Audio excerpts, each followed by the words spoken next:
Лего ойыншықтарының сәттілігінің сыры қарапайым әрі бірегей болуында. Тұтынушылардың талғамына сай етіп, олардың әрбір өтініші мен сұранысын ескерусіз қалдырмау арқылы Лего біраз бүлдіршіннің бөлмесінде өз орнын мықтап бекітіп алды. Кішкентай шаршылар қиялыңызға шек қоймай, қалаған фигураға еніп, кез келген туындыны жасауға мүмкіндік береді. Әлемдегі ең танымал ойыншық Лего конструкторы Данияда пайда болған. Жалпы ойыншықтың тап осы елде пайда болуы заңдылық дерсіз. Дания әр бүлдіршін ұйықтар алдында маужырай оқып, сүйсіне тидайтын балалар ертегісінің патшасы Ганс Христиан Андерсеннің елі. Лего көп ұзамай Данияның бір бөлшегіне айналып кетті. 1968 жылы 45 миллион шаршыдан соғылған Леголенд қалашығы салынды. Лего конструкторы әлемнің әр елінде түрлі премия мен атаққа бөленіп жүрді. Онымен қоймай, 20 ғасырдың ең үздік өнертабысы деп те танылды.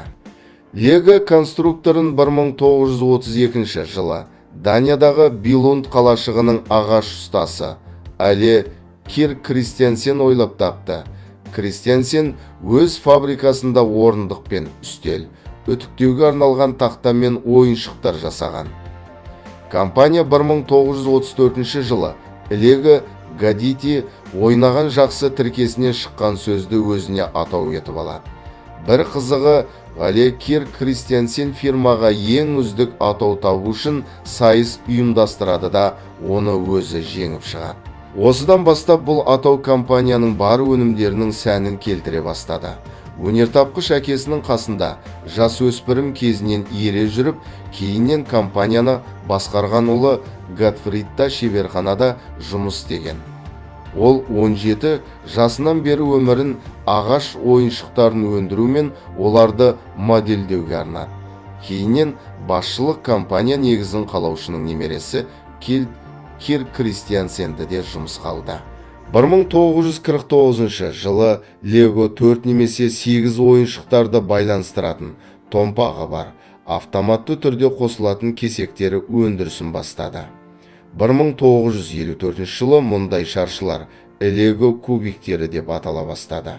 Бөлшектерді қазіргідей байланыстырудың жүйесі кейіннен 1958 жылы патенттелді.